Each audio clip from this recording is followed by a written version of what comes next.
बिस्मिल्लाहिर्रहमानिर्रहीम जी, मैं हूं जुल्फ़कार अली शाह और आप देख रहे हैं मरकज़ टीवी न्यूज़ चैनल।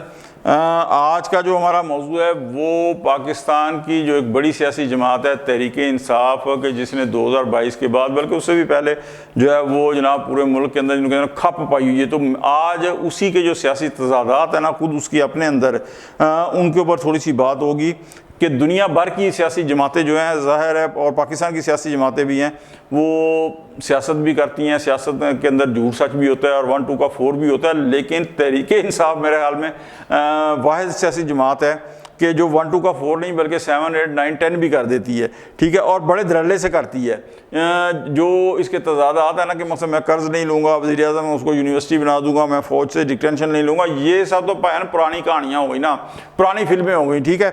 आज बात होगी कि जो मौजूदा सियासत के अंदर इनके तज़ादात हैं। अच्छा, ये तज़ादात जो है ना जारी सारी हैं, तहरीक इंसाफ के किसी दौर के अंदर ख़त्म नहीं हुए बल्कि नए नए आते रहते हैं। तो आज अभी मौजूदा दौर के अंदर जो इसके तज़ादात हैं ना उसके ऊपर बात होगी। आप ये देखें कि नए तरामीम के जो प्रैक्टिस एंड प्रोसीजर बिल को सुप्रीम कोर्ट के अंदर इमरान खान साहब ने चैलेंज किया और उनके जो बड़े चहीते चीफ जस्टिस है उमर अता बंदयाल साहब, गुड टू सी यू वाले, उन्होंने उन तरामीम को नील एंड वाइट करार दे दिया।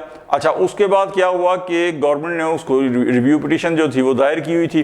काजी फायज़ ईसा साहब शुरू दिन से इस मौक़िफ़ के हामी हैं, वो ये नहीं कि आज, कि वो कहते हैं कि जो बिल, जो कानून, जो आइन के अंदर पार्लियामेंट तरमीम कर देती है, बना देती है, वो सुप्रीम कोर्ट जो है उसकी तशरीह कर सकती है, उसे बदल नहीं सकती। एक लफ्ज़ जो है, एक नुक्ता, एक कामा जो है ना उसके अंदर तब्दीली नहीं कर सकती। ये काजी साहब का पुराना मौक़िफ़ है।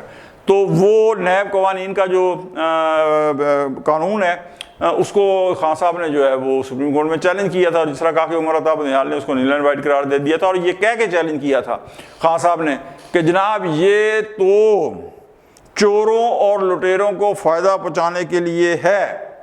ओके, बहुत अच्छी बात है, लेकिन जैसे ही ये कानून बहाल हुआ तो सबसे पहले जो सुप्रीम कोर्ट ने जिस शख्स ने दरख्वास्त दी, वो अपील दी, वो खुद खान साहब थे कि जनाब वाला अब कानून जो है वो नया वाला बहाल हो गया, तो मेरा तोशा खाना 2 केस जो है वो उसे जो है ना वो ख़त्म किया जाए, क्योंकि वो तो बहाल हो गया। अब यहाँ पे ये कितना बड़ा तजाद है कि एक शख्स कह रहा है कि ये लुटेरों और चोरों को फ़ायदा पहुँचाने के लिए, और सबसे पहले जो उससे फ़ायदा उठाया है वो खान साहब है। अच्छा जी, ओके हो गया।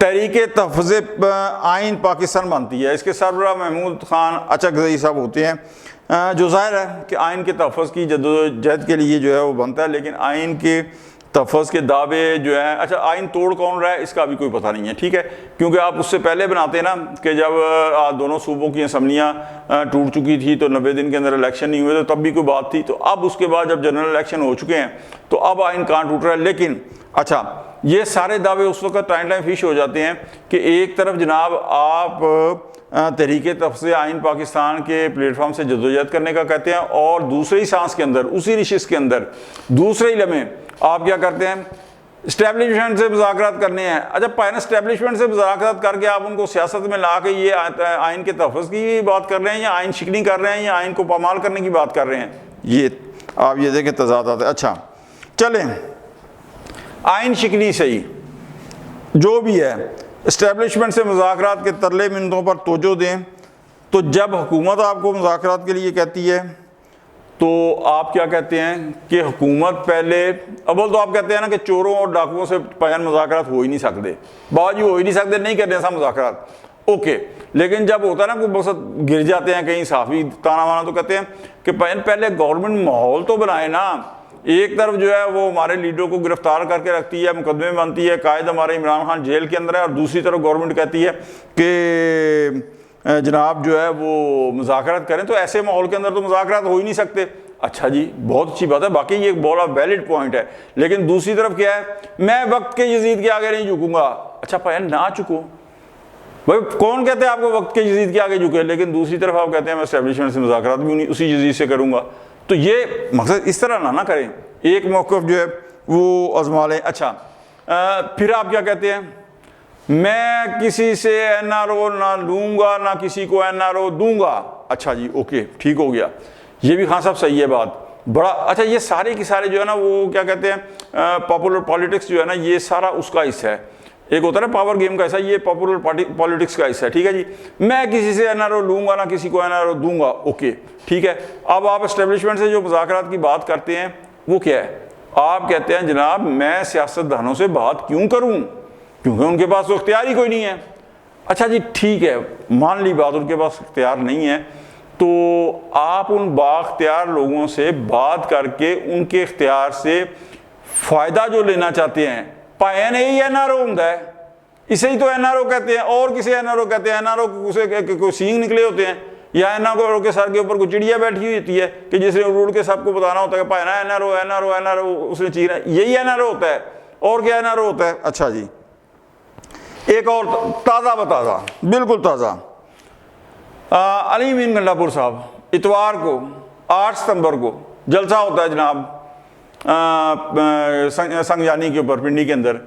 तो जनाब हाय हाय हाय हाय हाय हाय क्या गरजते हैं, क्या बरसते हैं जनाब फौज के खिलाफ, ये हो गया वो हो गया। मैं वो अल्फाज नहीं दोहरा सकता, पता है मुझे, लेकिन क्या गरज है और क्या बरस है, आप ज़रा यूट्यूब से निकाल के देखें जनाब, पता चलता है कि जनाब वाह वाह वाह वाह, इसे कहते हैं हीरो। इसे मतलब ये हीरोइज्म का, जैसे मैंने कहा ना पॉपुलर पॉलिटिक्स, ये वो है।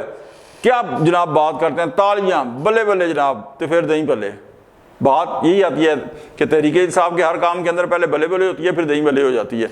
अच्छा जी वो जलसा कर लिया, उसके बाद पाया 6 घंटे के बाद जो है ना वो ट्यूनिंग हुई है, जो सॉफ्टवेयर अपडेट हुआ है ना, यानी अब मैं क्या कहूँ आपसे कि एक तरफ इतनी ज़्यादा दबंग तकरीर, बल्ले बल्ले ये हो गया फौज, ये हो गया, तो जनाब सिर्फ 2 दिन के बाद तहरीके खैबर पख्तूनख्वा के अंदर की जो असम्बली है उसकी भारी अक्सरियत ने अफवाज पाकिस्तान के हक़ में करारदाद भी मंजूर कर ली है। यानी 2 दिन जो है ना वो नहीं टिक सके। तो एक ये जनाबे वाला जो है ना बात है। अच्छा आखिर में एक इंतहाई अहम बात कि तहरीके इंसाफ 90% जो है वो दावा करती है कि अवाम की, अच्छा 90% से कम से वो रुकती ही नहीं है, वो कहती है नहीं पाया ना 90%। यानी वो आप ये देखें कि वो जब बात होती है ना कि हमें इलेक्शन के अंदर, तो 75% लोग 2/3 अक्सरियत का दावा करते थे, वो कहते ना ना भाईजान 2/3 अक्सरियत, पुरानी बातें, पुरानी कहानियाँ, पुरानी फिल्में, हमें 3/3 चौथाई जो है ना 3/4 अक्सरियत 75% से कम हमारी है ही नहीं, हमारी मकबूलियत ही बड़ी है।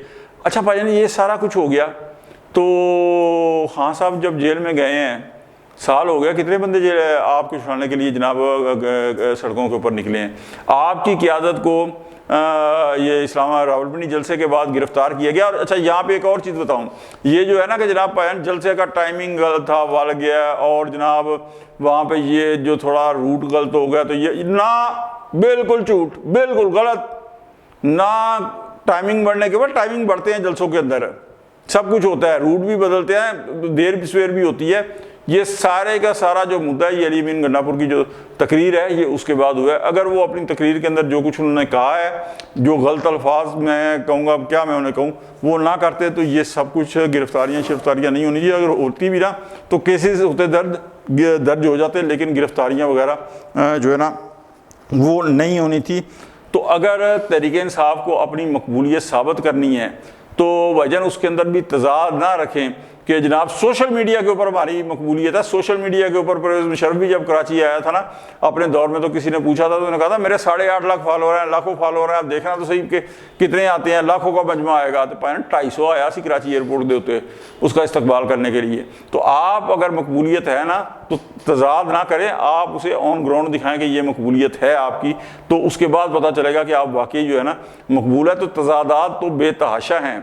शुरू से मैं अगर करूँ ना कि जनाब जो 2018 से ही शुरू कर लूँ, कि उससे पहले इलेक्शन कैंपेन में खान साहब क्या क्या दावे करते आए थे कि मैं साइकिल पे जाऊंगा, और फिर साइकिल की बजाय हेलीकॉप्टर के ऊपर आना जाना, वो भी उस हेलीकॉप्टर के ऊपर के जिसका 50 रुपये जो है ना वो फ़ी किलोमीटर पर उसका खर्चा आता था। तो वो महल में यहाँ पे घंटों लग जाए लेकिन वो तजादात ख़त्म नहीं होंगे। लेकिन आज तक जो है ना आज के वीलॉग में इतना ही। तो अगर हमारा वीलॉग आपको अच्छा लगे तो लाइक कर दें, दोस्तों तक शेयर कर दें ताकि उन तक भी पहुँच सके। हमारे चैनल मरगला को लाजमी सब्सक्राइब कर दें और बेल आइकन का बटन लाजमी दबा दें ताकि नई आने वाली वीडियोस जो हैं वो बर वक्त आप तक पहुँच सकें। अगले वीलॉग तक के लिए जुल्फ़िकार अली शाह को इजाज़त दें। अल्लाह हाफ़िज़।